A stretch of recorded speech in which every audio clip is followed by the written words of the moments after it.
सो देखो ये actually jam 2024 का सिलेबस है, ठीक है ना।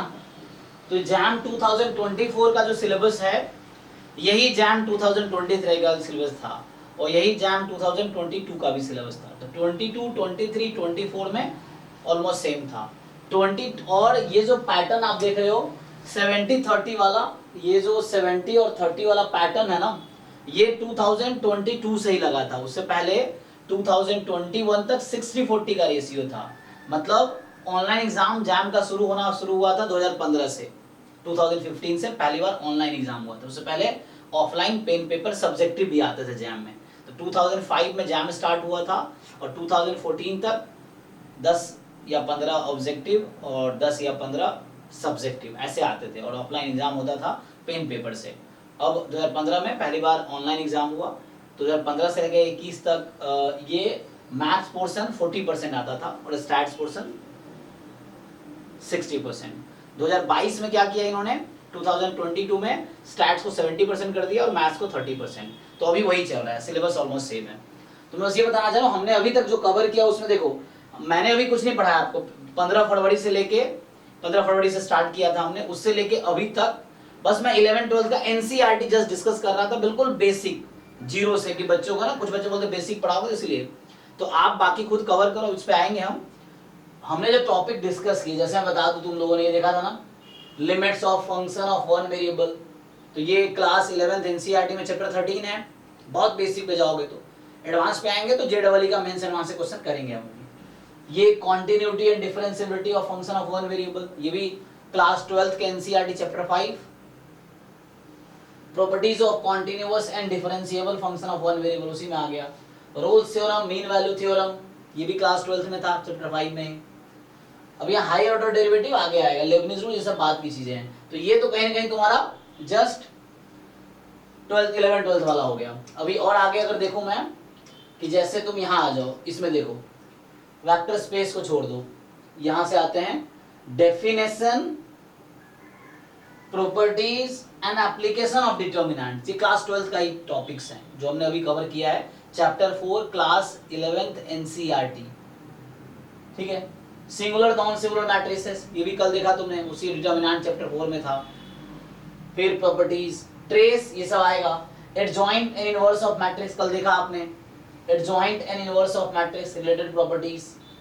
तो ये सब 11-12 वाली चीजें भी हैं। तो आपको स्टार्ट 11-12 से करना है एंड देन हम इंक्रीज करेंगे लेवल। तो अभी एनसीईआरटी कवर किया है, अभी मैं अप्रैल में आपको जेडबलई मेंस एडवांस के लेवल का पढ़ाऊंगा अभी मैं, जो कॉमन सिलेबस है उसका। तो उसमें फिर हम उसके क्वेश्चंस डिस्कस करेंगे। अभी मैं जस्ट एनसीईआरटी बता रहा था और आपने होपफुली आपने देखा होगा। आप लोग ऐसे नहीं सिर्फ क्लास कर रहे हो, सिर्फ क्लास करोगे तो बहुत ज्यादा फायदा नहीं होगा। फायदा वहां होगा जो तुम एफर्ट्स कर रहे हो। तो मैं फिर से कह रहा हूँ आप लोगों को, एक बार 11-12 का बुक उठाओ, डेफिनेशंस, थ्योरम्स, एग्जांपल्स, एटलीस्ट ये कर दो। टाइम है तो एक्सरसाइज करो, वरना छोड़ सकते हो। तो उससे चीजें रिवाइज हो जाएंगी। अभी मेंस एडवांस लेवल पे जाएंगे तो जिनका 11-12 जिन लोगों ने नहीं किया, अभी पिछले इतने दिनों से 11-12 का नहीं किए हो, तो वहां तुम्हें थोड़ी डिफिकल्टी हो सकती है। जिन लोगों ने 11-12 ठीक से किया है तो उसके लिए थोड़ा आसान हो सकता है जेडबलई मेंस एडवांस की चीजें करना। तो इस सिलेबस का वो पोर्शन, जैसे मैं इधर आ जाऊं, fundamental theorem of integral calculus, single integral, ये वही डेफिनेट इंटीग्रल क्लास 12th में है, थ्योरम मतलब बेसिक लेवल पे। फिर लेबनिज रूल, चलो इसको छोड़ दो। अभी इस वक्त एरिया हमने डिस्कस किया था, एरिया यहाँ पे है। अच्छा, थोड़े से अगर इधर आओ, जैसे probability statistics portion, paradox probability है, random experiment, sample space, algebra of event, मतलब ये हालांकि इवेंट स्पेस का मतलब हो गया sigma field, relative frequency, axiomatic definition, properties of probability function, addition, theorem of probability, probability of A union B का formula बात कर रहा है, इंक्लूजन एक्सक्लूजन इसी का दूसरा नाम है, ज्योमेट्रिक प्रोबेबिलिटी, बुल्स इनइक्वालिटी, बोनफेरोनी, ये थोड़ा बाहर है, बुल्स और बोनफेरोनी इनइक्वालिटी बाहर का है, conditional probability, multiplication rule, theorem of total probability, Bayes theorem, pair wise and mutual independence. तो ये जो सिलेबस है, एक दो टॉपिक छोड़ दो, जैसे ज्योमेट्रिक प्रोबेबिलिटी हटा दो, अभी बुल्स इनइक्वालिटी हटा दो, बोनफेरोनी इनइक्वालिटी हटा दो, तो ये 3-4 टॉपिक छोड़ दो, इसमें से 3-4 वर्ड छोड़ दो, तो ये पूरा syllabus class 11th and 12th का जो एनसीईआरटी है वो कवर करता है। तो आपको 11th-12th की एनसीईआरटी ठीक से कवर करनी है। तो एटलीस्ट जो प्रोबेबिलिटी पोर्शन है उसके डेफिनेशंस, थ्योरम्स, एग्जाम्पल, एक्सरसाइज भी करने हैं आपको, सो दैट आपका बेसिक स्ट्रांग हो 11 12 का। उसके बाद JEE का भी कर सकते हैं, वो हम देखेंगे उसके, है ना, फिर आएंगे उस लेवल पे। तो पहले आप 11 12 कॉमन, ये सब वही चीजें हैं जो आपने अभी कवर किया है। जस्ट 11 12 का जो प्रोबेबिलिटी है ये वही है ऑलमोस्ट, इसका 90% जो है 80 to 90% 11 12 वाला ही है, तो ये हमने अभी कवर किया है, ठीक है। बाकी आगे देखेंगे जो आएगा वो तो ये सब आगे हम सिलेबस में कवर करेंगे, तो इसमें कवर हो जाएगा। तो ये टॉपिक्स हैं। तो कल से चूंकि मैं सोच रहा हूँ उसका सिलेबस से थोड़ा रिलेटेड चीजें स्टार्ट करें, तो अभी रेफरेंस हमारा NCERT था, अब रेफरेंस इसके हिसाब से हम काम करेंगे, सिलेबस के हिसाब से कल से इसके हिसाब से हम लोग आगे कंटिन्यू करेंगे। तो अभी क्या है, जैसे अगर मैं तुम्हें बताऊं, अभी तक हमने पिछले जो 1.5 महीने थे 15 फरवरी से लेके और ये आज 31 मार्च है, तो अराउंड जो 45 डेज थे उसमें हमने सिर्फ क्लास 11 12 के NCERT किए हैं। क्या क्या किए एक बार ये देख लेते हैं। सो 11th क्लास में चैप्टर 1 सेट्स मैंने नहीं करा है, बट आपको करना है एक बार, ये अभी मैं एक बार देख लेता हूँ, हो सकता है तो कुछ खास है नहीं तो अभी करवा देता हूँ। सो 1 हो गया, तो इसका बाकी 2 हमने किया था, 2 क्या था उसमें, रिलेशन फंक्शन, है ना। तीसरा ट्रिग्नोमेट्री, चौथा नहीं कराए थे, 5वां नहीं किया, छठा किया था, 7वां किया था, 8वां किया था, 9th नहीं किया, 10th 9th है वहां पे सीक्वेंस सीरीज, 10th है स्ट्रेट लाइन, इसको भी हो रहा है मैंने, 11th कोनिक सेक्शन, इसको डिटेल में नहीं कराए हैं, 12th है आई थिंक 3 डायमेंशन ज्योमेट्री, इसको भी छोड़ा है, 13 लिमिट्स एंड डेरिवेटिव, 14 है मैथमेटिकल रीजनिंग, 15 है, ये NCERT के हिसाब से बता रहा हूं मैं, 15th है आपका स्टैटिस्टिक्स, इसको भी छोड़ा है, 16 प्रोबेबिलिटी। तो ये चैप्टर्स हमने किए हैं क्लास में, ठीक है। तो ये चैप्टर्स हमने क्लास में डिस्कस किया है कि क्या क्या है, मतलब NCERT ओपन करके मैंने दिखाया है क्या क्या है। अभी 1 को एक बार मैं अभी दिखा देता हूं, वरना उसमें कुछ खास है नहीं 1 में, फिर मैंने डिस्कस किया है। फिर 12th क्लास अगर तुम देखोगे तो 12th वाले में क्या क्या डिस्कस किया हमने। चैप्टर 1 था रिलेशन फंक्शन, तो जहां ये 2 खत्म होता है वहां 1 स्टार्ट होता है।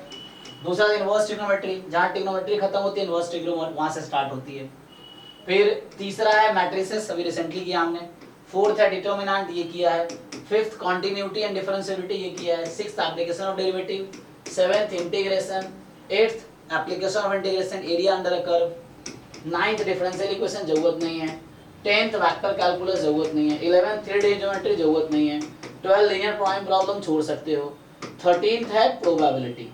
तो ये वाले पार्ट्स हमने क्लास में डिस्कस किए हैं 12th के, ठीक, देख लो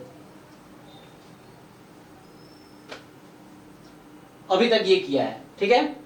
अब ये सब मोर और लेस हमारा जैम से भी रिलेटेड, जो टॉपिक मैंने कराए हैं ना, ये मोर और लेस जैम और गेट के सिलेबस से रिलेटेड है, मतलब एक फंडामेंटल है, बेसिक्स है उसका, तो इसका नॉलेज रहेगा तो आगे थोड़ी आसानी हो सकती है समझने में। और मैं ये भी मानता हूं कि आप लोगों में ज्यादातर लोग ऑलरेडी ये चीजें आती हैं, बट स्टिल एक बार रिवाइज कर दो कि आप श्योर हो जाओ कि हाँ ये सब चीजें ठीक से आती हैं, तो आगे कहीं है ना एक स्टेप से दूसरे स्टेप समझने में कई बार बेसिक का प्रॉब्लम रहता है, बेसिक नहीं पता होता यहाँ से यहाँ तक पहुंचे कैसे, तो वो बेसिक क्लियर होना चाहिए कैसे स्टेप इंक्रीज होगा।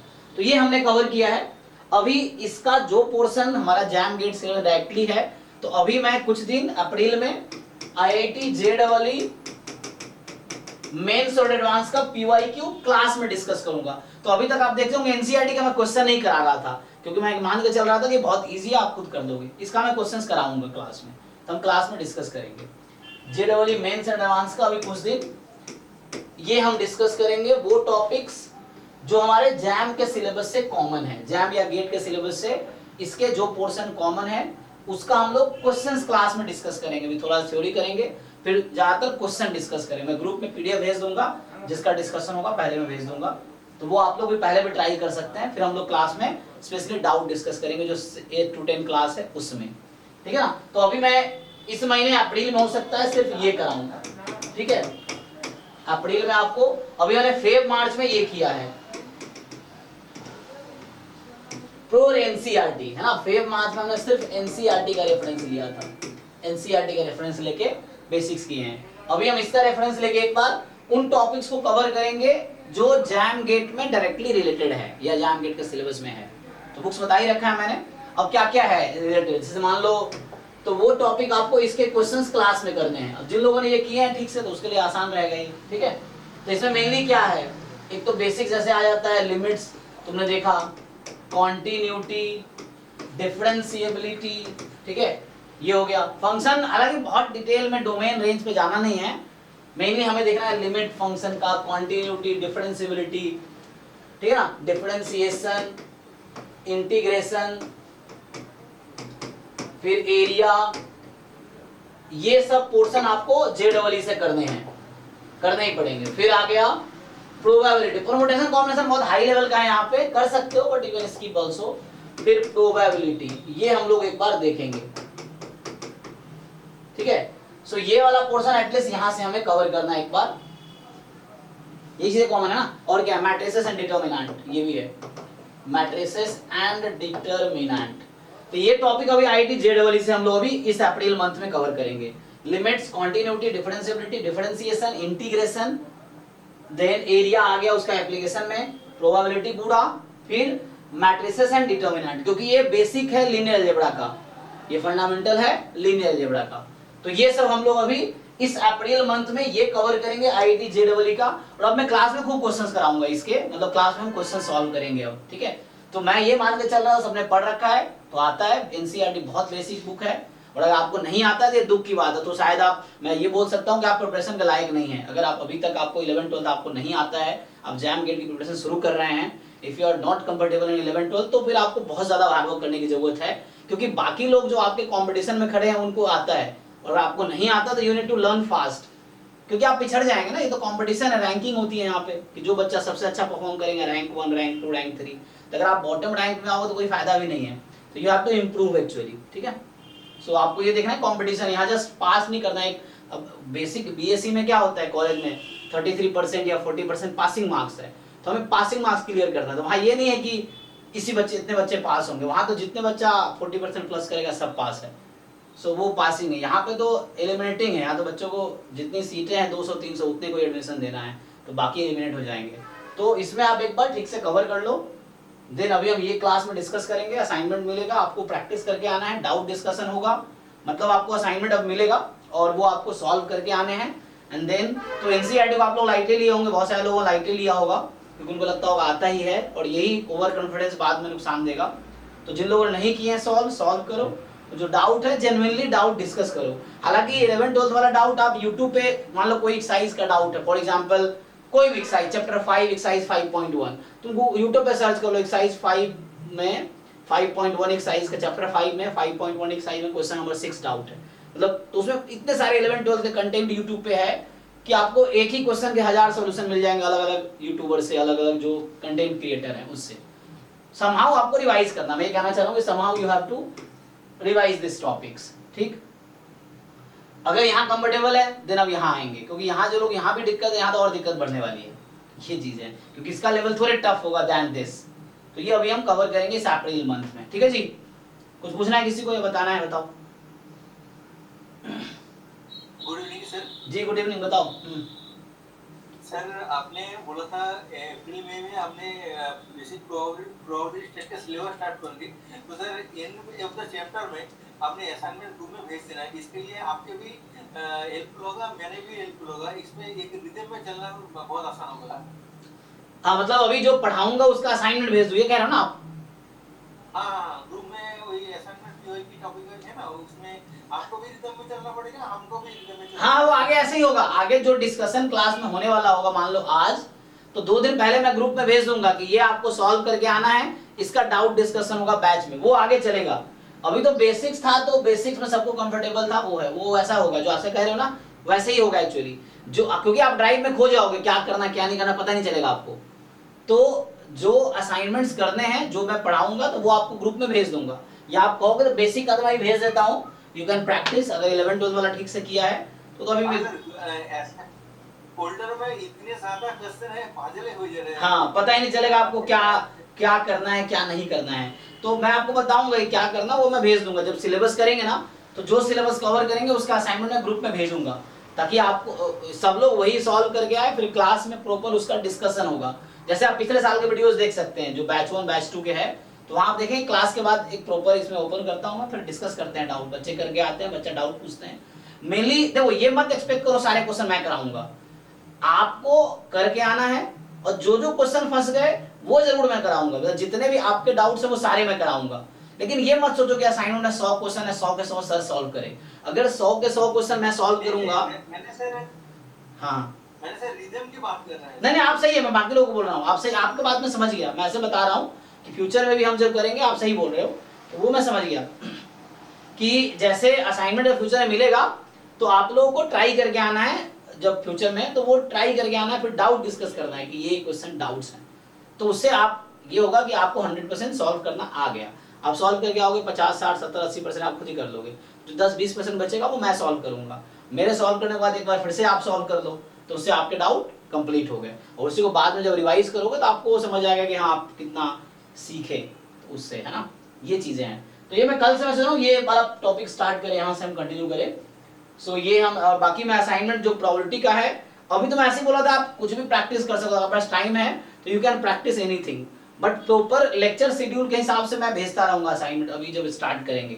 अभी हम जैम गेट का सिलेबस स्टार्ट किए ही नहीं एक्चुअली, समझ लो ना, अभी हम बेसिक पे काम कर रहे हैं। ये भी बेसिक था, ये भी बेसिक ही है। So actually JAM GATE syllabus किया है, मैं बस यही फोकस कर रहा हूँ आप बेसिक्स कवर करो। तो अभी असाइनमेंट सॉल्व करने के बजाय आप एनसीईआरटी सॉल्व करो, आईआईटी जेईई के पीवाईक्यू सॉल्व करो, ये है। और उसके बुक्स ड्राइव में भी है, ग्रुप में भेजा था लोगों ने आईआईटी जेईई का। जब मैं सिलेबस पढ़ाऊंगा ना, मैं सिलेबस के रेफरेंस से पढ़ाऊंगा। अभी आगे जब मैं स्टार्ट करूंगा तो मैं इसके रेफरेंस से पढ़ाऊंगा कि क्या क्या टॉपिक है, क्या क्या डिस्कस करना है मुझे, तो उसका आपको डीपीपीस मिलेंगे, ठीक है ना, वो ग्रुप में भेज दूंगा मैं, या जैसे कोई बच्चा सॉल्व कर रहा है तो ग्रुप में भेज दो वो चीजें इससे रिलेटेड, तो बाकी कर सकते हैं, अदरवाइज मैं खुद भेज दूंगा आपको, ठीक है। ये ओके, थैंक यू सर। हाँ, जैसे बेसिक प्रोबेबिलिटी अभी तुम करो, तो मैं तो ये बोला था ड्राइव में बहुत सारे क्वेश्चंस है, तो आप खुद सॉल्व कर सकते हो, आप एक्स्ट्रा टाइम में यू कैन जस्ट सॉल्व, क्योंकि ऐसा नहीं मैं पढ़ाऊंगा तभी आपको आएगा। आप में से बहुत सारे लोग हैं जो ऑलरेडी कैपेबल हैं, उनको ऑलरेडी बहुत सारी चीजें आती हैं। यहाँ आप सीखोगे थोड़ी बहुत चीजें जो आपको नहीं आती हैं, या जो डाउट्स हैं, गाइडेंस हैं, उसका फायदा होगा। नॉलेज तो हर जगह किताब में भी है, हर जगह है, और आपको भी आता है, जस्ट उसको थोड़ा शार्प करना है आपको। शार्प कैसे होगा? बहुत सारे क्वेश्चन प्रैक्टिस करके। अब क्वेश्चन कैसे प्रैक्टिस करोगे? तो ड्राइव में बहुत सारे क्वेश्चन है, वो आप खुद कर सकते हो। डाउट जो होगा 10 टू में डिस्कस करो। बाकी क्लास का जो रेगुलर शेड्यूल जो हम जैम गेट स्टार्ट करेंगे, मैं थ्योरी पढ़ाऊंगा, क्लास में क्वेश्चन कराऊंगा, फिर होमवर्क मिलेगा, वो करके आना है आपको, फिर उसका डिस्कशन होगा। तो ये आगे प्रॉपर ऐसे चलेगा बैच। जब एक्चुअली अभी हम बेसिक्स कर रहे हैं, दीज आर जस्ट बेसिक, ठीक है ना। तो बेसिक में सिंपली हम लोग, तो अभी बैच 0 में हमने एनसीईआरटी 11-12 वाला डिस्कस किया था, ठीक है ना। तो जो बैच 0 हमने कवर किए हैं उसमें ये हमारा बैच 0 था, ठीक है ना, बैच 0 था ये। इसमें जस्ट हमने एनसीईआरटी के ये टॉपिक्स डिस्कस किए हैं। अभी एक बार देख लेते हैं, ये चैप्टर 1 मैंने क्लास में बताए थे क्या क्या है, बाकी आप लोगों को पता ही होगा। ऐसे मैंने वेन डायग्राम ये सब डिस्कस किया था इनिशियली कि ए यूनियन बी क्या है, ए इंटरसेक्शन बी क्या है, ए माइनस बी क्या है, लेकिन एनसीईआरटी से डिस्कस नहीं किया था। हाँ उसमें कुछ नहीं है, वो हो गया है। हाँ वही, कुछ है नहीं ना। पहला एक्सरसाइज में बताता है कि सेट क्या होता है, set is a well defined collection of object. दूसरे एक्सरसाइज आपको यूनियन बताता है, इंटरसेक्शन बताता है, ये सब चीजें आपको बताता है ना उसमें। फिर बाद में एंड में एक फॉर्मूला है कि number of element in A union B, तो Na plus NB minus Na intersection B, वो फॉर्मूला है, तो कुछ खास है नहीं। तो बस आप एक बार इसको रिवाइज करो इन चैप्टर्स को, फिर हम लोग यहाँ से कल से यहाँ कंटिन्यू करेंगे। इसकी मैं थोड़ी बहुत थ्योरी बताऊंगा, फिर हम ज्यादा से ज्यादा क्वेश्चन सॉल्व करेंगे, ठीक है। और फिर आपको होमवर्क भी मिलेगा, तो होमवर्क मैं ग्रुप में भेज दूंगा। हालांकि अभी वही जो IIT JEE PYQ वाली बुक है उसी को हम कवर करेंगे, लेकिन मैं बता दूंगा कि कौन सा होमवर्क करके आना है, और फिर उसका डाउट डिस्कशन 8 to 10 में ही होगा, ठीक है। इसका स्पेशली कि जो टॉपिक हम क्लास में करेंगे और उसका होमवर्क मिलेगा, वो डिस्कशन 8 to 10 में ही होगा। 10 to 11 जनरल डाउट क्लास है, एनीथिंग यू कैन आस्क, ये है, ठीक है। हाँ कल, सो कल से बेसिक स्टार्ट करो, लिमिट से स्टार्ट करेंगे हम अभी, ठीक है। मतलब बेसिक फंक्शन बता के फिर हम लिमिट्स के क्वेश्चन सॉल्व करेंगे। यस, तो लिमिट्स का वो चैप्टर है ना, उसे निकाल के तुम एक बार वो भेज सकते हो। जैसे लिमिट्स के जो क्वेश्चंस हैं उस बुक से मतलब अलग से प्रिंट करके तुम भेज सकते हो, तो वो हो जाएगा।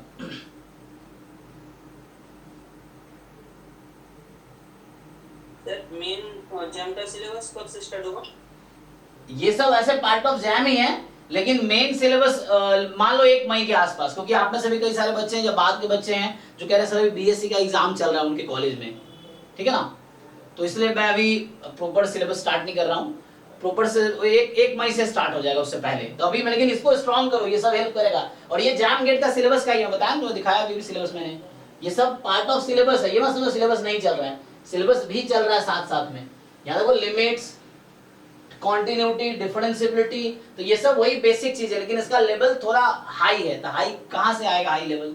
तो आपका अभी ये जो JEE वाला वही है। बाकी मैं भेज देता हूँ, ये सब तुम ट्राई कर सकते हो, मैं अभी भेज दूंगा तुम्हें।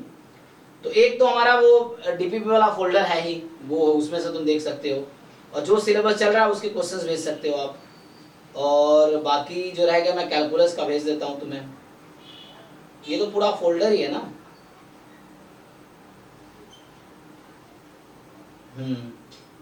सर जी, टॉपिक वाइज क्वेश्चन करने के लिए कोई बुक? हमारे ड्राइव में बहुत सारे क्वेश्चन है टॉपिक वाइज। आपको किस टॉपिक के क्वेश्चन चाहिए बोलो, मैं आपको यहाँ दिखाता हूँ। सर अभी जितना पढ़ते जाएंगे उस हिसाब से टॉपिक वाइज जो भी पढ़ाया जाएगा उसके हिसाब तो अभी JEE का करो ना बुक, यहाँ पे है वो देखो, IIT JEE का बुक्स, इससे क्वेश्चन कर लो जो अभी पढ़ाए गए ना बेसिक्स। एक तो पहले NCERT देख लो, NCERT आपको बहुत आसान लगे, देन आप यू गो विद दिस। तो इसमें एक फोल्डर है, देखो ये फोल्डर बहुत इंपॉर्टेंट है, PYQ असाइनमेंट टॉपिक वाइज, ठीक। ये इसका लिंक डिस्क्रिप्शन में है आपके व्हाट्सएप ग्रुप के, ठीक है ना। तो इस पे जब आप क्लिक करोगे तो इसके अंदर बहुत सारे सब फोल्डर्स हैं, ठीक है। तो अभी मैं बात कर रहा हूँ, जैसे एक तो DPP जो अभी बन रहा है वो ऐड हो रहा है इसमें, ठीक है। तो ये तो, और जो हमारे पास इसमें एक बुक है बेसिक प्रिपरेशन मटेरियल, ये वाला बुक आपको ओपन करना है, अमित एम अग्रवाल का है। 41 years chapter wise topic wise solved paper है 2019 मतलब 1979 से 2019 तक की। तो ये जस्ट इसमें बहुत सारे क्वेश्चंस हैं, तो हमें अपना कॉन्सेप्ट को बूस्ट करना है। तो इसमें आप जाओ, जो भी टॉपिक आपको पढ़ना है, जैसे अगर मैं लिमिट की बात करूं, जैसे मैं लिमिट्स हैं, तो अभी के लिए होमवर्क देता हूं, तुम लोग सॉल्व करके आओ। जैसे मैं लिमिट्स की बात करूं तो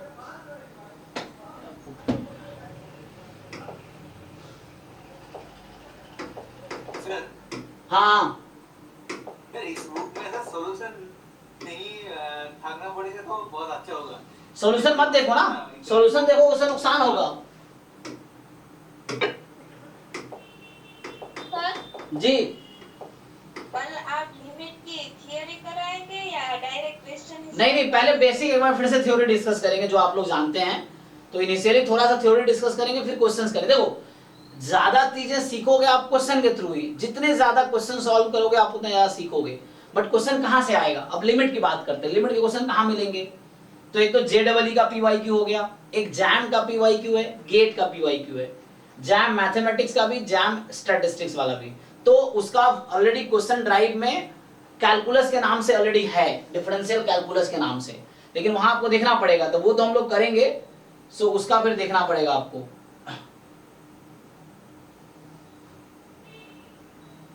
ठीक है ना। तो अभी आपको जैसे लिमिट चाहिए तो चलो अभी मैं आता हूं, ये कितना बात कर रहा है, कहां पहुंच गया।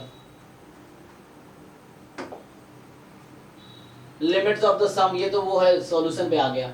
इसका क्वेश्चंस किधर है, तो ढूंढना पड़ेगा कहां है। ये तो लिमिट है सम, ये भी देखो, ये भी part of JAM GATE syllabus भी है। जैम गेट में भी क्वेश्चंस पे आते हैं, यहाँ भी है। तो ये सब क्वेश्चन सॉल्व करके देख सकते हो। ये सब ट्राई किया किसी ने वहां पे, ये सारे क्वेश्चंस? नहीं हुआ मतलब ट्राई किया।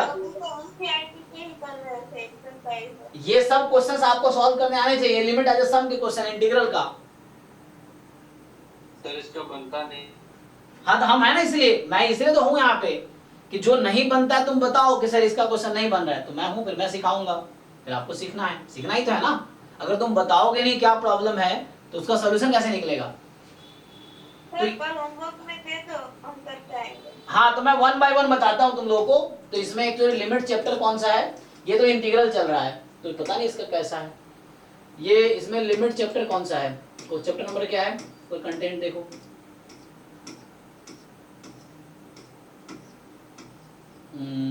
यहाँ होगा ना, देखो जैसे ये है लिमिट कॉन्टिन्यूटी डिफरेंशिएबिलिटी। तो जिन लोगों को, चलो अभी के लिए मैं बता देता हूँ, तुम ये चैप्टर सॉल्व करके आना, अभी के लिए होमवर्क है। अभी ये बुक खोलो, ड्राइव में भी है, कोई ग्रुप में भेज दो, कोई ड्राइव में से ये चैप्टर 9 है, लिमिट कॉन्टिन्यूटी डिफरेंशियबिलिटी। इसका मोर और लेस थ्योरी हमने देखा भी है एनसीईआरटी में जो है वही है। एक बार उसी को मैं ठीक से रिपीट कर दूंगा बस। थ्योरी से लिमिटेड है, क्वेश्चंस अनलिमिटेड है, कॉन्सेप्ट वैरी करा सकता है इधर उधर, थ्योरी से लिमिटेड है, डेफिनेशन थ्योरम्स इतना ही थ्योरी है मेनली किसी भी टॉपिक का। अनलिमिटेड क्या है, क्वेश्चंस, क्वेश्चंस का लेवल, कोई क्वेश्चन आसान लेवल का होगा, कोई एवरेज लेवल का, कोई हाई लेवल का, इस तरह से क्वेश्चंस का डिफिकल्टी लेवल डिफरेंट होता है। डेफिनेशन थ्योरम तो फिक्स है, अब उसको अप्लाई करना है एक डिफरेंट लेवल पे, तो वो लेवल आपका इंप्रूव हुआ क्वेश्चन के थ्रू। तो अभी के लिए हम 9th चैप्टर कल कंटिन्यू करेंगे, ठीक है ना। तो कल की क्लास में हो सकता है कल मैं पहले आपको बेसिक सिलेबस का बताऊं और ये सब बताऊं कितने मार्क्स से क्या आए हैं, और उसके बाद हम लोग ये कवर करेंगे। फंक्शंस में बहुत डिटेल में होगा, इसको तुम उतना छोड़ सकते हो क्योंकि इतना ज्यादा करने की जरूरत है नहीं, हमारे काम का ये है। सो ये जो 9th चैप्टर है this is part of JAM and GATE syllabus both, तो इसके क्वेश्चंस आपको जैम गेट में भी सिलेबस में मिलेंगे। तो अभी हम लोग पहले 9th चैप्टर कवर करेंगे कल, ठीक है, 9 से स्टार्ट करेंगे, लिमिट कॉन्टिन्यूटी डिफरेंशियबिलिटी। सो ये ट्रेस क्यों नहीं कर पा रहा है इसको, अच्छा लिमिट से लिख दिया इसीलिए, वरना लिमिट से आ जाता। ये लोग इतने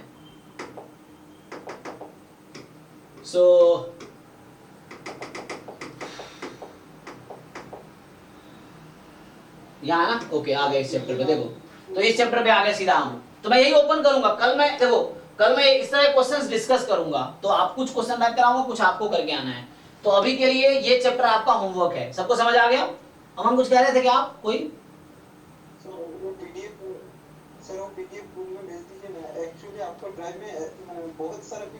यस यस मैं समझ सकता हूँ, आप जो लोग जो कह रहे हैं वो सही बात है, मैं ग्रुप में भेज देता हूँ, कोई भेज देगा। आप जो बच्चा बहुत बार देख चुका उसको लोकेशन पता चल गया कौन सा फोल्डर कहाँ पे है, तो उसको पता नहीं, आपको पता चल जाएगा कुछ टाइम में, सबको समझ आने लगेगा कौन सा फोल्डर कहाँ पे है, कौन से फाइल कहाँ पे है। अभी शुरू में आपको ऐसा पता नहीं चल रहा होगा, जैसे मुझे पता है कि कौन से फाइल कहाँ पे है, तो आपको इनिशियली पता नहीं चलेगा, धीरे धीरे पता चल जाएगा। तो मैं इसका आपको भेज देता हूँ ये, और चैप्टर 9 इसके आपको ट्राई करके आना है। कितने क्वेश्चन देख लो, चैप्टर 9 जो है इसमें बहुत सारे क्वेश्चन होंगे, और सॉल्यूशन मत देखना, खुद से सॉल्व करो, सीखो, फिर हम लोग ट्राई करेंगे, है ना। कई क्वेश्चन ऐसे होंगे जहाँ मुझे भी सीखने की जरूरत है, कोई दिक्कत नहीं, उसको ट्राई करेंगे हम लोग। तो इस तरह से इसमें टोटल जैसे अलग अलग टाइप के क्वेश्चंस हैं, है ना, 17 यहाँ हो गए, फिर यहाँ 1 से स्टार्ट कर दिया, तो ऐसे कर करके सेक्शन वाइज हमने बना रखे हैं, समझ लो ना। कि जैसे पहले यहाँ पे तुम्हारे पास इधर 23 क्वेश्चन आ गया, कहाँ तक हो गया इधर, हाँ टोटल 34 तक, 35 36 क्वेश्चन ये हो गया। फिर 1 से स्टार्ट कर लिया न्यू सेक्शन में, टॉपिक 2 में, फिर इसमें सॉल्व किया, तो इधर आगे टोटल हमारे 17 क्वेश्चन हो गए। फिर यहाँ टॉपिक 3 स्टार्ट किया। So this you have to solve, तो कुछ टाइम लो और इसको अब कंप्लीट करो। तो एनसीईआरटी कर लिया ठीक है, अब नहीं किया तो अगर तुम्हें लगता है आता है तो इसको तुम सॉल्व कर सकते हो। अब जिन लोगों का बेसिक बिल्कुल जीरो है उनको यहाँ दिक्कत होगी, मतलब जिनको तुम्हें अगर डेफिनेशन क्लियर नहीं है या रिजल्ट्स क्लियर नहीं है तो यहाँ दिक्कत होगी। इसलिए मैं एनसीईआरटी से स्टार्ट किया कि एनसीईआरटी बिल्कुल जीरो लेवल की बुक है, वहां से शुरू करो, फिर जेडबलई पे आओ, फिर हम लोग जैम गेट पे चलेंगे, ये है, ठीक है ना।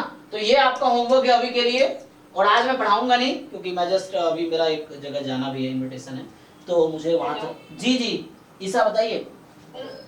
सर उसमें से खाली सिर्फ लिमिट के क्वेश्चन ही करना है ना? नहीं, आप लिमिट कॉन्टिन्यूटी डिफरेंशियबिलिटी हम लोग ऑलरेडी कवर कर चुके हैं तीनों टॉपिक एनसीईआरटी से। Okay sir. जो क्लास 11th का चैप्टर 13 है वो लिमिट्स हैं एंड डेरिवेटिव्स हैं, क्लास 12th में चैप्टर 5 था एनसीईआरटी में। तो आपको एक एक क्वेश्चन करने हैं, लिमिट कॉन्टिन्यूटी डिफरेंशियबिलिटी सारे क्वेश्चन करने हैं, ऑर्डर में करने हैं, क्योंकि ऐसा नहीं कि थ्योरी आपको नहीं पता है। You know definition of limit, you know definition of continuity, you know definition of differentiability.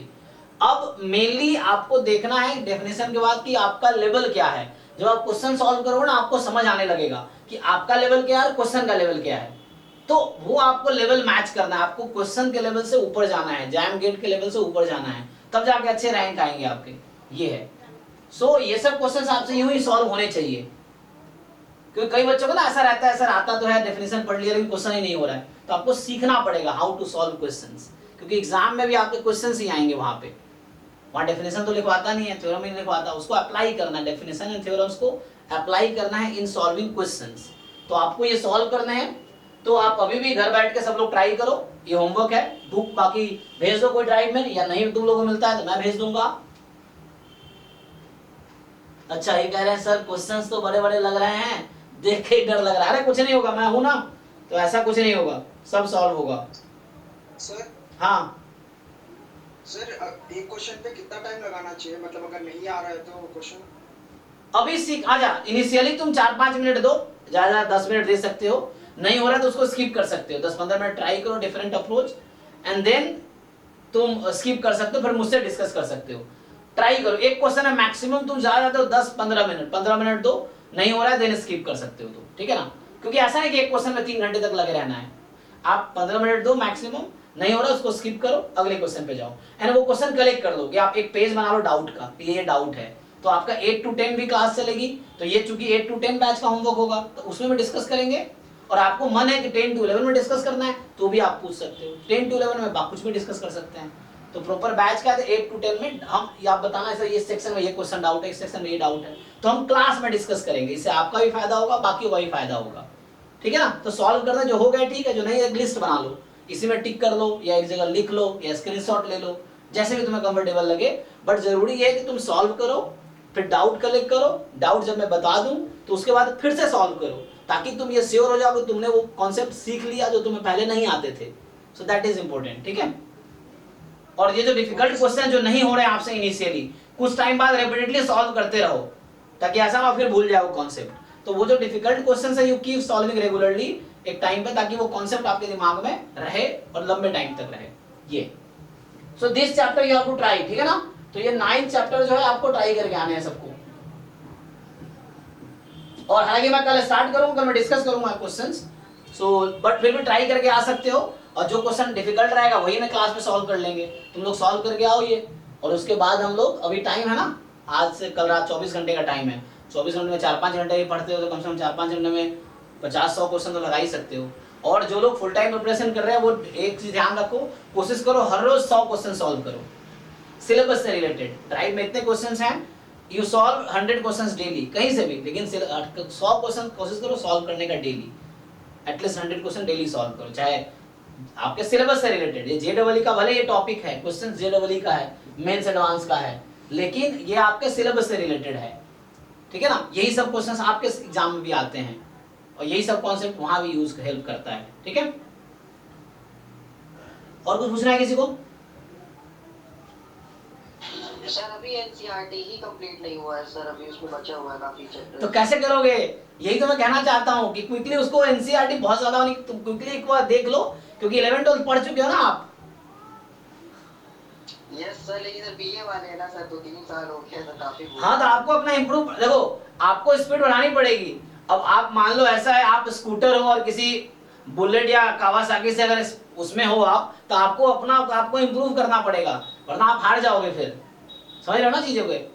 क्योंकि आप जिनके कंपटीशन में उसके अगर कोई आपसे आगे पहले से ही है तो आपको अपनी रफ्तार बढ़ानी होगी, ताकि आप एक टाइम बाद उससे आगे जा सको। और ऐसे बहुत बच्चे हैं ना, आपने एग्जांपल्स देखे हैं, सीएस वाले बच्चे, मैथ्स वाले बच्चे, जैम स्टैट्स में एकदम अच्छे अच्छे रैंक लाए हैं, ये वही बच्चे हैं ना।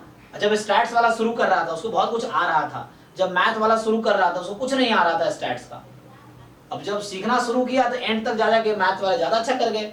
कुछ ऐसे भी हैं, मतलब सब नहीं, कुछ स्टैट्स वाले भी हैं। तो आपको अपनी रफ्तार बढ़ानी है। ऐसे बहुत सारे मैथ वाले थे जो पिछड़ गए, वो अपना रफ्तार नहीं बढ़ा पाए। तो ये आपको, क्योंकि एग्जाम आपको देना है, तो यू हैव टू इम्प्रूव।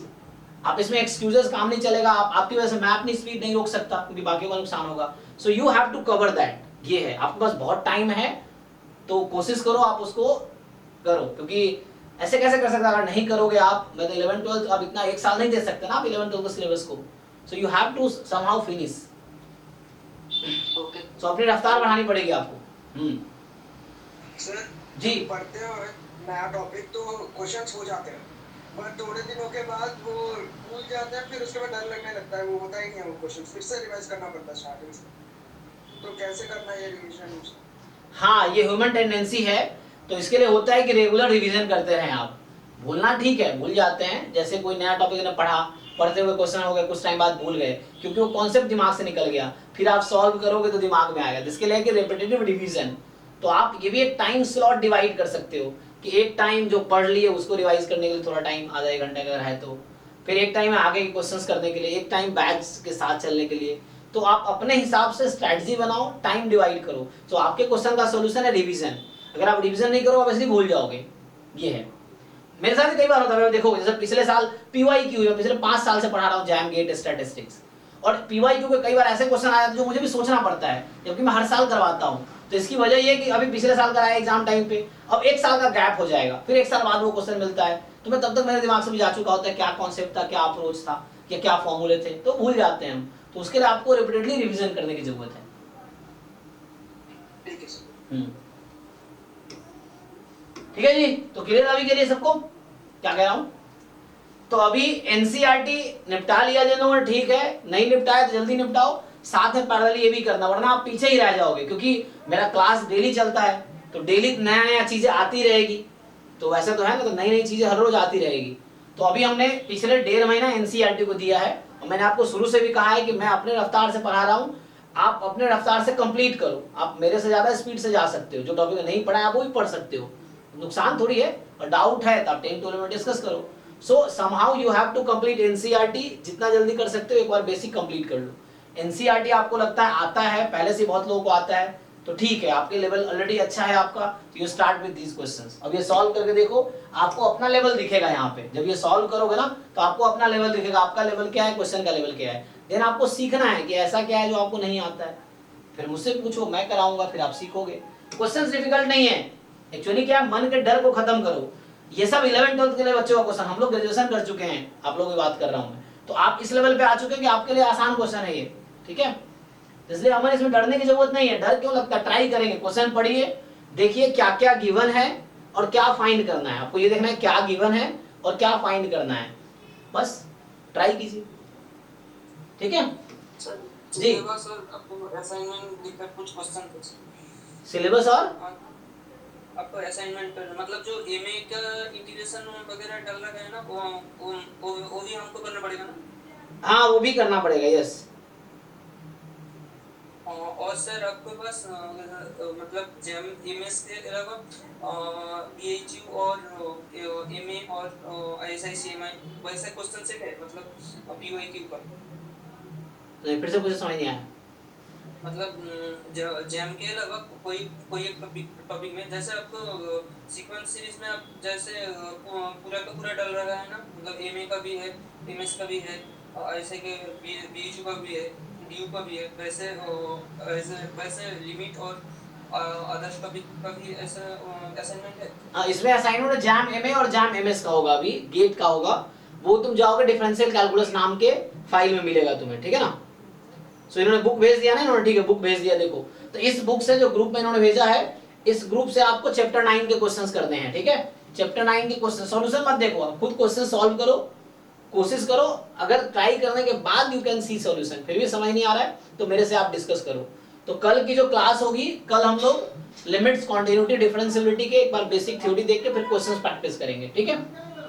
ये रहेगा, और आपका ये होमवर्क है, this you have to finish as soon as possible. फिर मैं आगे निकल जाऊंगा दूसरे टॉपिक पे। हाँ बोलो सर, इसी का सेकंड क्वेश्चन देखिए, इसमें तो 0/0 फॉर्मूला तो ये अभी जैम 2022 में आया है सेम क्वेश्चन। हाँ, एल ऑप्टेल लगाएंगे, यस आप सही कह रहे हैं। तो होगा नहीं ना इससे? क्यों नहीं होगा? 0/0 देखो, तुम x को 1 रखे तो ऊपर वाला क्या बन रहा है, न्यूमरेटर, x को 0 रखने पे। अभी कल ही मैंने एक क्वेश्चन कराया, किसी आप में से किसी ने पूछा था, याद है कोई है जिसने पूछा था 6 टाइम अल्फा प्लस बीटा, जो क्वेश्चन था कल वाला, कल हाँ चलो अभी के लिए मैं करवा देता हूँ वही अमन, देखो तुम्हारे लिए ऐसे।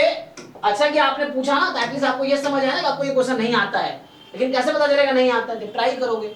और ऑनेस्टली 0/0 बना के हो जाएगा।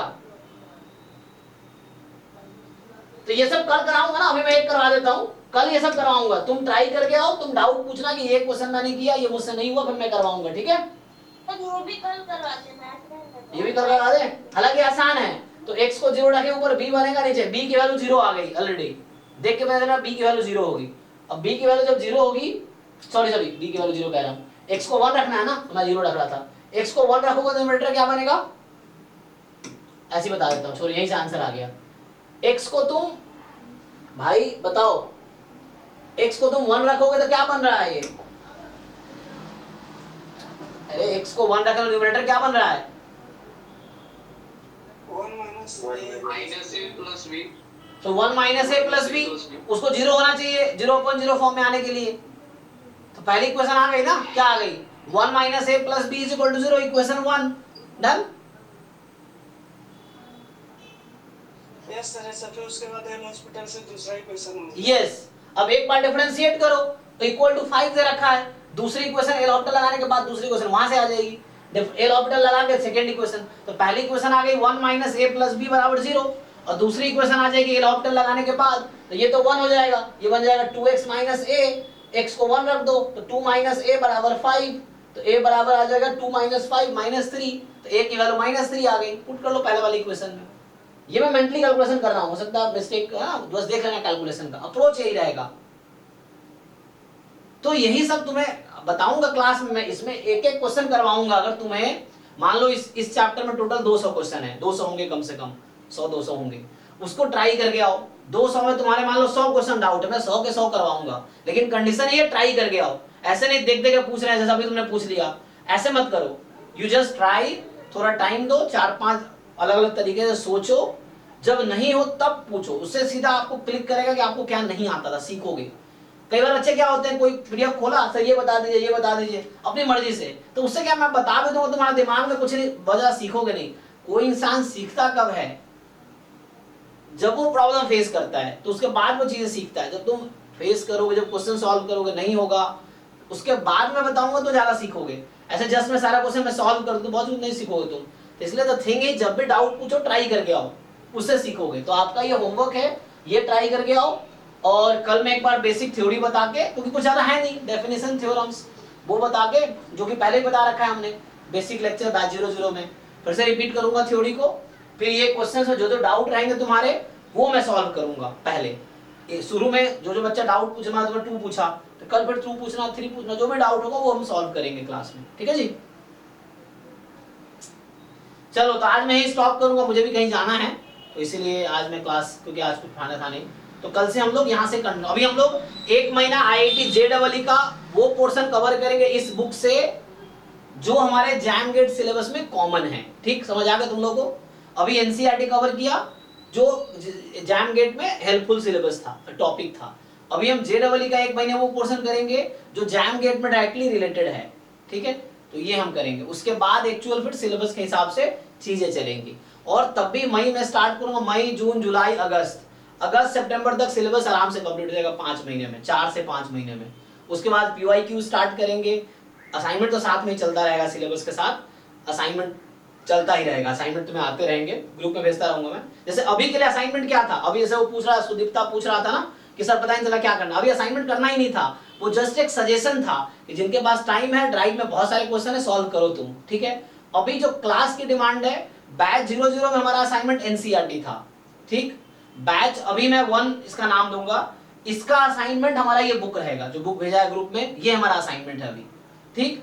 जब आगे बैच स्टार्ट होगा तो उसका पर्टिकुलर असाइनमेंट जो क्लास में भेजूंगा। तो अभी के लिए बैच 00 में NCERT क्वेश्चंस करने थे और बैच 1 में इसके क्वेश्चंस करने हैं अभी। तो मैं कल से जो बैच स्टार्ट, उसका नाम बैच 1 रखूंगा, ताकि वो, मतलब ऐसा इसलिए करता हूँ ताकि ऐसा ना हो एक ही लेक्चर में 1000 वीडियो हो जाए तो बच्चा कंफ्यूज हो जाता है कहाँ क्या है। तो अभी क्लियर है कि बैच 0 में मैंने NCERT कराए हैं, बैच 1 जो हमारा होगा उसमें ये क्लियर हो जाएगा। इस बार का बैच 1 जो बनेगा मेरा, उसमें ये रहेगा JEE का पोर्शन कवर किया मैंने, ठीक है ना। तो 1 मई से जो मैं कह रहा हूँ स्टार्ट करूंगा, बैच 2 होगा। बैच 2 में एक्चुअल जैम सिलेबस से ही हम लोग कंटिन्यू करेंगे। तो ये एज ए बेसिक लेक्चर ही मान लो, ये भी है, ये भी एज ए बेसिक लेक्चर ही चल रहा है, जो कि डायरेक्टली जैम गेट का सिलेबस भी है। और जिनको ये सब नहीं आएगा, जैम गेट का क्वेश्चन नहीं कर पाएगा वो बच्चा, समझ रहे हो ना, ये चीजें हैं। So it is like first floor, जो बच्चा फर्स्ट फ्लोर नहीं चढ़ पा रहा है वो सेकंड फ्लोर, थर्ड फ्लोर कैसे चढ़ेगा। तो जैम गेट लेवल थोड़े से इससे भी ऊपर हो सकता है। गेट समझ आ रहा सबको? चलो, आज नहीं रखते हैं, आज या हो सकता है मैं रूम से ले लूंगा, अभी मैं जाता हूँ। एक्चुअली एक ना वो हॉलिडे है यहाँ, IIT खड़गपुर में हॉलिडे चल रहा है, दोस्त के यहाँ से इन्विटेशन है, मैं अटेंड कर लेता हूँ जस्ट। तो हम लोग 10 से 11 डाउट क्लास रख लेते हैं, मैं रूम से ही वहीं से iPad से ले लूंगा, ठीक है ना। तो जिनके डाउट्स होंगे 10 बजे एक बार ग्रुप में टेक्स्ट करना, या मैं करूँ लिंक भेज दूंगा, फिर हम लोग, मतलब याद दिलाना, कई बार मैं भूल जाता हूँ, काम इतने सारे हैं। तो 10 बजे करीब मुझे याद दिलाना क्लास है कि नहीं, तो क्लास में ले लूंगा, वही लैब से वही बैठ के मैं डाउट क्लास लूंगा 10 to 11 PM, ठीक है। तो 10 से 11 डाउट क्लास होगी वहीं से। अभी इसको ये स्टॉप करते हैं। प्लान आपको समझ आ गया मैं क्या बताना चाह रहा हूँ। तो अभी एनसीईआरटी कर लेने थे कंप्लीट, फिर ये बुक करने हैं अभी जी। सर एक्चुअल सिलेबस मई से शुरू होगा, फिर ज्यादा लेट तो नहीं हो जाएगा? नहीं नहीं बहुत टाइम है यार, मई से शुरू होगा। तुम्हारा एग्जाम कब है? सर मेरा एग्जाम मई में ही पड़ेगा। नहीं नहीं मई नहीं, जैम गेट का एग्जाम कब है? फरवरी में। कितना टाइम है? मई के बाद कितने महीने होते हैं? मई, जून, जुलाई, अगस्त, सितंबर, अक्टूबर, नवंबर, दिसंबर, जनवरी, फरवरी, तीन कितने महीने बचते हैं? मई से लेके फरवरी कितना महीना है? 9-10 महीने हैं, ठीक है। और जैम गेट के सिलेबस में कितना टाइम लगता है? 4 से 5 महीने, ठीक है ना। मतलब मई को इंक्लूड कर लो तो मई से लेके फेब तक तुम्हारा एग्जाम 9 से 10 महीना है लगभग। तो तुम्हारे 4 से 5 महीने लगेंगे पूरा सिलेबस कराने में, ठीक। और 2 सेमेस्टर के एग्जाम भी देने रहेंगे। हाँ कोई बात नहीं है। देखो अगर जिन लोगों को सिलेबस करना है ना, तो इसलिए मैंने आपके प्रेफरेंस के लिए ड्राइव में पिछले साल वाले बैच 1 बैच 2 के वो है ना उसमें लेक्चर्स, हाँ तो आप वो कवर करो। अगर आपको जल्दी है सिलेबस कंप्लीट करने का तो बैच 1 में 120 लेक्चर है और वो 120 लेक्चर जैम का 100% सिलेबस कवर करता है। जो बैच 1 में 120 लेक्चर्स हैं 2-2 घंटे के each lecture, that covers 100% of jam syllabus. आप उसको कंप्लीट कर लो। तो आप अगर 1-2 वीडियो डेली अगर कंप्लीट करते हो तो आप 60 दिन में पूरा सिलेबस हो गया आपका 2 महीने में। बैच 2 में भी सेम पढ़ाए, बैच 1 बैच 2 में सेम। पिछले बार 2 बैच अलग अलग था, तो बैच 1 बैच 2 का सेम कंटेंट है। तो जिनको जल्दी है सिलेबस करने के, आप रिकॉर्डेड कवर कर लो। उससे क्या फायदा होगा कि आपके पूरा सिलेबस हो गया। अब लाइव जब मेरे साथ इस बैच में करोगे तो आप मेरे से डिस्कस कर पाओगे। बहुत सारी चीजें आपको ऑलरेडी आती है, तो आप जो चीजें थोड़ा सा इस बार बेटर पढ़ाऊंगा उससे, क्योंकि हर साल मैं खुद इंप्रूव कर रहा हूँ। तो पिछले साल जो पढ़ाया उससे बेटर इस बार रहेगा, उससे बेटर अगले साल रहेगा, खुद इंप्रूव कर रहे हैं हम। तो लाइव में आप बहुत ज्यादा सीखोगे। रिवीजन बहुत इंपॉर्टेंट है। बच्चा क्या करता है, एक बार पढ़ लेता है, उसको लगता है सब आ गया, और उसी बच्चे का एग्जाम में फिर नहीं होता है। क्योंकि आपको सिलेबस कम से कम 8-10 बार पूरे साल में रिवाइज करना होगा। पीवाईक्यू कम से कम 5 से 10 बार सॉल्व करने होंगे। फिर मॉक टेस्ट सॉल्व करने हैं, हम तो 100 मॉक टेस्ट ऑलरेडी कराएंगे, कम से कम 100 मॉक टेस्ट होगा। फिर उसका एनालिसिस भी करना होता है। हाँ मॉक टेस्ट टॉपिक वाइज भी अवेलेबल है? जी जी, अभी पिछले साल मैंने 50 टॉपिक वाइज मॉक टेस्ट दिए थे और 50 फुल लेंथ दिए थे, ठीक ऐसा है। तो पिछले साल के 100 मेरे पास है, इस बार भी बहुत सारे नए बनेंगे। तो आपके पास मान लो अप्रॉक्स इस बार 75 यूनिट वाइज होगा, 75 फुल लेंथ होगा। ये लगा लो आपने 150 टेस्ट आपके लिए होंगे। और 150 टेस्ट का मतलब है, चलो 150 गुने 60 कर दो, अगर 60 क्वेश्चन का ईच टेस्ट है, हालांकि होगा नहीं, कुछ कम ज्यादा होगा, यूनिट वाइज में कम होंगे, फुल लेंथ में 60 होते हैं। तो अप्रॉक्स तुम लगा लो, एवरेज 50 क्वेश्चन का लगा लो, तो 15 बचे कितना हो गया 75, 7500 क्वेश्चन तुम्हारे मॉक टेस्ट से कवर हो जाएंगे। तो जो बच्चा सारा मॉक टेस्ट अगर कवर कर लेगा तो 7500 क्वेश्चन तो मॉक टेस्ट में ही तुम कर दोगे। लेकिन करता नहीं है बच्चा। देखो बोलना आसान है, बताना आसान है, लेकिन करना बहुत मुश्किल है। बच्चा करता नहीं है। अभी तुम ही देखोगे, अभी तुम्हें लग रहा होगा ये कर देंगे वो कर देंगे, एग्जाम से पहले तुम बता रहे हो सर टाइम ऐसे निकल गया, पता ही नहीं चला कैसे निकल गया, एकदम ज्वाइन किए थे फरवरी में ही, आपसे 1 साल पता ही नहीं चला 1 साल कैसे चला गया। तो ऐसा होगा तुम्हारे साथ भी। तो ऐसा इसलिए होगा क्योंकि तुम प्लानिंग के साथ नहीं करोगे तो भटक जाओगे। फिर ये है, ये भी करना है वो भी करना है। देखो हर कोचिंग, हर बुक, हर मटेरियल में सेम चीज है। मेरा असाइनमेंट उठा लो, किसी और का उठाओ, किसी और का, सब में सेम चीज है। तो तरीका ये होता है कोई एक उठाओ, उसको 100% करो। ये नहीं कि थोड़ा यहाँ से थोड़ा वहां से थोड़ा वहां से, कुछ नहीं होगा। मैं कई बच्चों को जानता हूँ जो हमारे यहाँ भी था, अनअकैडमी में भी था, दूसरे कोचिंग में भी था, मतलब जिस कोचिंग में जाओ उस कोचिंग में है वो बच्चा, और उसका कुछ नहीं हुआ, 30-40 नंबर आए, कुछ नहीं हुआ। वो बच्चा जो सिर्फ एक कोचिंग में ठीक से किया है वो बहुत अच्छा किया है। तो द थिंग इज, आपको भटकना नहीं है कि ये भी कोचिंग कर ले, इस कोचिंग का भी कर ले, इस कोचिंग का भी कर ले, तो उसे कहीं के नहीं रह जाओगे। तो द थिंग इज, एक चीज से स्टिक रह के करना है, हो जाएगा, बहुत टाइम है, ठीक है ना जी। सर प्रिपरेशन के साथ सर सेमेस्टर के सर एग्जाम्स वगैरह भी आते रहते सर बीच बीच में, तो उसको सर कैसे? यस, तो आपने टॉपर से भी हमने ऐसे क्वेश्चंस पूछे हैं। तो उसका तरीका ये टाइम को डिवाइड करना। जैसे आपके पास 1 साल अभी पूरा है जैम एग्जाम का, तो आप 1 साल अगर डेली 2 घंटे फिक्स कर लो कि जैम की पढ़ाई करनी है, या 1 घंटे दे सकते हो 1 घंटे ही, लेकिन कंसिस्टेंटली आप 1 घंटे डेली दो। छुट्टी के दिन में ज्यादा टाइम दो, सेमेस्टर जब खत्म हो जाए, सेमेस्टर का भी पढ़ाई करो पैरेलली, लेकिन साथ में ये टाइम फिक्स करो, इस टाइम पे मुझे जैम का करना है। अब उस, मान लो तुमने डेली फिक्स किया 1 घंटा जैम का करना है, तो अब ये डिसाइड करो उस 1 घंटे में करना क्या है। तो फोकस तुम्हें करना होगा क्वेश्चंस पे। जब क्वेश्चन ना हो तो थ्योरी पे फोकस करो। एक तो लाइव क्लास का टाइम आपका हो गया, 2 घंटे का यहाँ चला जाएगा, 1 घंटे डाउट है ज्वाइन करो वरना मत करो डाउट क्लास, ये है। लेकिन जैम निकालने के लिए क्वेश्चन ज्यादा प्रैक्टिस करना है। सेमेस्टर में क्या है, थ्योरीज हैं, थोड़े से आपको रट्टा मारने पड़ेंगे, प्रूफ्स हो जाते हैं, डेफिनेशंस हो जाते हैं, क्वेश्चंस करने पड़ते हैं, उनके अपने जो डिस्क्रिप्टिव क्वेश्चंस डिटेल्स होते हैं वो, यहाँ पे मेन एंट्रेंस के क्वेश्चंस करने होते हैं। तो एक टाइम डिवाइड कर लो, 24 घंटे है, शेड्यूल बना के डिवाइड कर लो कि ये टाइम प्रॉपर, जैसे मेरा देखो मैं पिछले 13-14 साल से, लास्ट 13-14 ईयर से डेली 4 से 5 घंटा पढ़ाता हूँ।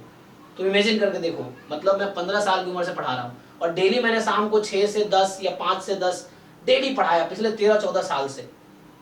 तो उससे क्या हुआ, मेरा टाइम फिक्स है, ये टीचिंग का टाइम है, अभी जैसे 6 से 12 टाइम मैंने टीचिंग का रखा है, तो 6 से 12 टीचिंग का ही होगा, इसमें पीएचडी का कोई काम नहीं करूंगा मैं, है ना। कभी बहुत इमरजेंसी हो गई तो फिर वो अलग बात है, अदरवाइज मेरा टाइम फिक्स है कि 9 to 6 पीएचडी, 6 से 12 टीचिंग। तो ये चलता रहा है, पिछले 13-14 साल से यही चल रहा है कि 9 to 6 अपनी पढ़ाई कर रहा हूँ। मैं जब बीएससी कर रहा था तब भी मैं ट्यूशन पढ़ाता था, जब मैं एमएससी कर रहा था तब ट्यूशन पढ़ाता कुछ मैनेज कर लेते सारा। हाँ एग्जैक्टली, वही तो सीखना है आप लोगों को, ये सब पॉसिबल है। और मैं दोनों जगह अच्छा कर रहा हूँ, अभी मेरा पीएचडी भी अच्छी चल रही है, कोचिंग भी बहुत अच्छी चल रही है, दोनों अच्छी चल रही है। तो एक तो पहली बात आपको बिलीव करना होगा कि आप कर सकते हो, और दूसरी बात एक्शन लेना पड़ेगा, टेकिंग एक्शन। सिर्फ सोचना, सिर्फ बातें करने से नहीं होगा, you have to take actions. आप प्लान बनाओ, उसको एग्जीक्यूट करो, आप टू डू लिस्ट बनाओ कि ये काम करने हैं। तो वो मेरा प्लान तो कैसे मैनेज करता हूँ, मैं तुम्हें दिखाता हूँ। देखो ये मेरे एक है, वो है, ये मेरी डायरी है और ये मेरा टू डू लिस्ट, मैं तुम्हें दिखाता हूँ। आज ये भर गया है, ये देखो, ये तुम्हें दिख रहा होगा कुछ खाली है कुछ भरा हुआ, देखो। तो ये सब मेरे इतने काम पेंडिंग है, तुम अगर दिख रहा होगा तुम्हें तो ये सब लिखा हुआ है, इतने काम मेरे पेंडिंग्स हैं। तो मैं जब बैठता हूँ रात को जाकर टेबल पे बैठूंगा तो मैं देखूंगा क्या हुआ क्या नहीं हुआ, जो हुआ उसको कट करूंगा, जो नहीं हुआ सोचूंगा अभी क्या करना इंपॉर्टेंट है वो काम करूंगा। तो एक प्लानिंग के साथ काम करो, बहुत आसान लाइफ है।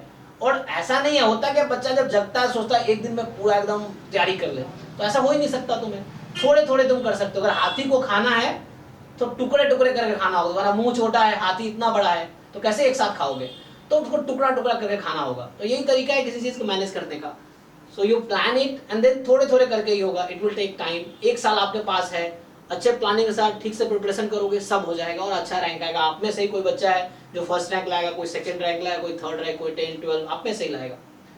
जो जिस तरह प्रिपरेशन करेगा वो मार्क्स लाएगा। तो मैनेजमेंट इजी है, डिवाइड योर टाइम कि किस टाइम पे क्या करना है, सब पॉसिबल है, ठीक है ना। जो लोग फुल टाइम पीएचडी कर रहे हैं, 24 घंटे पीएचडी कर रहे हैं, उनसे मैं बेटर कर रहा हूँ। पार्ट टाइम पीएचडी मतलब 9 to 6 पीएचडी बस मैं कर रहा हूँ कोचिंग के साथ साथ। The thing is, first thing you have to believe and second thing you have to work, take action, तब जाके हो जाएगा चीजें, ठीक है। सर मैं बोल रहा हूँ हाँ बोलो बोलो। सिलेबस तो सेम है, जैम का सिलेबस और गेट का सिलेबस सेम है। नहीं टॉपिक है वो गेट का। एक तो रुको, पहली बात बताऊं, जो लोग कह रहे हैं सर जैम का एक्चुअल सिलेबस कब स्टार्ट होगा, अरे ये सब भी जैम का ही सिलेबस है।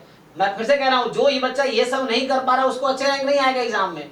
ये सब जैम गेट का ही, तो ये जो क्वेश्चन जो मैं बता रहा हूं तुम्हें, ये टॉपिक, ये जैम गेट नेट का सिलेबस है actually. But initially I want you to solve this questions, और अगर तुम ये क्वेश्चन नहीं कर पा रहे हो, तुम्हारा लेवल नहीं है जैम गेट लेवल का, सो हाउ विल यू, तो पहले ये तो कर लो। ये जैम गेट का ही, कल से जो स्टार्ट कर रहा हूं एक्चुअल वो जैम गेट का ही सिलेबस है, लेकिन एज अ रेफरेंस में अभी आईआईटी जेईई मेंस एडवांस का सिलेबस उठा रहा हूं, सो दैट आपका बेसिक बहुत स्ट्रांग हो जाए और ये वहां हेल्प करेगा। बाकी जिनको जल्दी, मैंने बताया बैच 1 बैच 2 की प्लेलिस्ट है, वहां से तुम कवर कर लो। दूसरी चीज, अभी आप पूछ रहे हैं जैम गेट का, जैम का जो 100% सिलेबस है वो गेट में अप्रॉक्स 65 मार्क्स का सिलेबस है, ठीक है जी तन्मय? यस। तो जो गेट का 100 मार्क्स है ना आपका, मैं एक बार बता देता हूं, जो गेट का 100 मार्क्स है, गेट 100 मार्क्स है, इसमें ऐसा समझो 65 मार्क्स ये फुल जैम सिलेबस है, फुल जैम सिलेबस है। 15 मार्क्स का यहां आता है एप्टीट्यूड, ठीक है ना। एप्टीट्यूड में वही बेसिक्स, रीजनिंग और मैथ्स और बेसिक चीजें, तो यहां 15 मार्क्स का एप्टीट्यूड। अब बचते हैं क्या, कितने हो गए, 80 हो गए, बचे 20 नंबर। इस 20 नंबर में आपके हैं multivariate analysis, stochastic process, regression और नॉन पैरामीट्रिक स्टैटिस्टिक्स, ठीक, ये 4 टॉपिक हैं। ये जो 20 नंबर एक्स्ट्रा है, गेट का 100 मार्क्स की बात कर रहा हूं। तो जो बच्चा जैम का फुल प्रिपरेशन कर रहा है, तो हमारा जो जैम का बच्चा गेट में अच्छा रैंक क्यों ले आता है, क्योंकि वो फुल जैम प्रिपरेशन किया उसने। तो 65 नंबर का प्रिपरेशन हुआ, और इस 65 में तुम अगर 30 नंबर ले आए ना तभी तुम्हारा रैंक 20-30 में होंगे। समझ रहे हो मैं क्या बोल रहा हूँ? जो बच्चा 30 मार्क्स ले आए, इस 65 में से तुम 30 मार्क्स ले आए तब भी तुम्हारे रैंक 30-40 के आसपास होगा 30 मार्क्स पे गेट में। यस, सो यस, जो हमारा जैम वाला बच्चा सिर्फ ये करता है और एग्जाम में सिर्फ ये अटेम्प्ट करके आता है, और इसमें से वो 40-50 नंबर ले आता है, और 40-50 का मतलब टॉप 10 में रैंक आ जाएगा गेट में। इस बार जैम का बहुत आसान पेपर हो गया इसलिए 90 मार्क्स में चले गए। पिछले साल जैम का भी ऐसे 59 पे फर्स्ट रैंक था 2023 में 59 पे। तो एक तो ये हो गया। 15 मार्क्स एप्टीट्यूड है, ये तुम बिना प्रिपरेशन के भी 15 मार्क्स में 10 नंबर ला सकते हो एग्जाम में, कुछ होता नहीं हो, फिगर दे रखा है, मैच करना है या नंबर दे रखा है, बहुत इजी होता है। तो ये PYQ से तुम इसको कवर कर लोगे, PYQ 19, 20, 21, 22, 23, 24। अब बचते हैं ये 20 नंबर, ठीक। तो ये 20 नंबर क्या, मल्टीवेरिएट स्टोकेस्टिक रिग्रेशन। तो इसके 1 या 2 क्वेश्चन आते हैं, इसके 1 या 2 क्वेश्चन आते हैं, इससे आते हैं 2 से 4 नंबर के क्वेश्चन, इससे आते हैं 2 से 4 नंबर के, इससे आते हैं, ये स्टोकेस्टिक है ना, इससे मान लो 5 से 6 नंबर के क्वेश्चन आ जाते हैं, ठीक है। और इधर हो गया तुम्हारा कितना हो गया तो इधर मान लो 5 से 6 नंबर का टोटल ओवरऑल मिला के 20 नंबर हो जाएगा मान लो। तो बहुत ज्यादा है 20 नंबर, अलग ही ज्यादा बता रहा हूँ। तो 20 नंबर मतलब अराउंड 5-5 मार्क्स एवरेज लगाना चाहो तो 5-5 एवरेज लगा लो, 2 से 5 कर दो, है ना। तो अप्रॉक्स इसमें 1 या 2 क्वेश्चन आते हैं, तो कभी 2 मार्क्स का, कभी 5 मार्क्स का। तो ऑन एन एवरेज 5-5 मार्क्स के चारों टॉपिक लगा लो फॉर एग्जांपल, ये चीज। हालांकि कभी ये 2 मार्क्स का आया, कभी ये 2 मार्क्स का, ये 8 मार्क्स का भी आया है एग्जाम में, ये 5 मार्क्स का भी आया था, ऐसा भी हुआ है, बट ये चीजें हैं। सो थिंग इज, तो इसके लिए मैं अलग से बैच, गेट एक्सक्लूसिव बैच चलाऊंगा। अगर आप देखोगे तो डिस्क्रिप्शन में बैच 5 का एक प्लेलिस्ट होगा, बैच 5 का, जो गेट वाले बच्चे मैं बता देता हूँ, या मुझे भेज दूंगा। तो बैच 5 जो है पिछले साल ये 20 मार्क्स का कराया था हमने, जो पिछले साल का बैच 5 मैंने लॉन्च किए थे, उस बैच 5 में ये 4 चीजें कराई गई है बैच 5 में। बैच 1 बैच 2 ये कवर करता है, ठीक है ना। बैच 3 में जैम 2023 से 2005 तक के सॉल्यूशन है, बैच 4 में मॉक टेस्ट के सॉल्यूशन है, बैच 6 जो है गेट 2005 से 2005 तक के सॉल्यूशन, गेट 2023-2005 का सॉल्यूशन पिछले साल मेरे 11 बैच टोटल हो गए ना अभी मिला के, अभी 9, 10, 11, अभी 8, 9, 10, 11 अभी चल रहा है। तो पिछले साल की बात कर रहा हूं मैं, कि पिछले साल टोटल 11 बैच मैंने चलाए हैं। पहला बैच जैम गेट सिलेबस का था, दूसरा भी जैम गेट सिलेबस का था, मतलब सिलेबस जैम सिलेबस था, तीसरा जैम PYQ, चौथा मॉक टेस्ट, 5वां गेट PYQ नहीं 5वां GATE syllabus, GATE exclusive syllabus इसका था बैच 5। बैच 6 में गेट PYQ, बैच 7 हमारा अभी CUET का कंप्लीट हुआ है, बैच 8 नेट का चल रहा है ऑलरेडी, बैच 9 ISI नहीं, batch 9 CMI MSc data science का है, बैच 10 ISI का चल रहा है MStats का, बैच 11 जो है हमारा ISI MS QMS का चल रहा है। तो ये 11 बैचेस है जो आपके काम का है, जो जैम वाले बच्चे उनके काम का है 1, 2, 3 बस। जो जैम वाले बच्चे पिछले साल के 1, 2, 3 बैच के लेक्चर्स आपको हेल्प कर सकता है अगर चाहिए तो, वही सारी चीजें यहाँ भी कराऊंगा मैं इस बार भी, ये है। एनीवे, तो तन्मय आपका क्वेश्चन क्लियर हुआ कि जैम गेट में क्या रिलेशन है? हाँ, सो ये भी मैं कराऊंगा और ये भी मैं कराऊंगा। तो ये चीजें पिछले साल बैच 5 में कवर हुई थी, ये टोटल बैच 5 था पिछले साल कवर हुई थी। तो you focus on jam full syllabus 100%, अच्छे से करो उसको, उससे आपके 65 मार्क्स का प्रिपरेशन होगा एक्चुअली, ठीक है। ये और किसी क्वेश्चन है बचा हुआ? अच्छा मुझे लेट हो जाएगा, हाँ अभी जाना है, ठीक है। तो चलो, तो अभी यही स्टॉप करते हैं, बाकी कल और बातें करेंगे। तो कल का टाइम वही है 8 to 9, 8 to 10 आपका बैच टाइम, और 10 to 11 डाउट। आज भी मैं 10 to 11 डाउट ले सकता हूँ, बताना तो मैं अभी, ठीक है। अभी के लिए चलो, thank you and good night, कल मिलते हैं।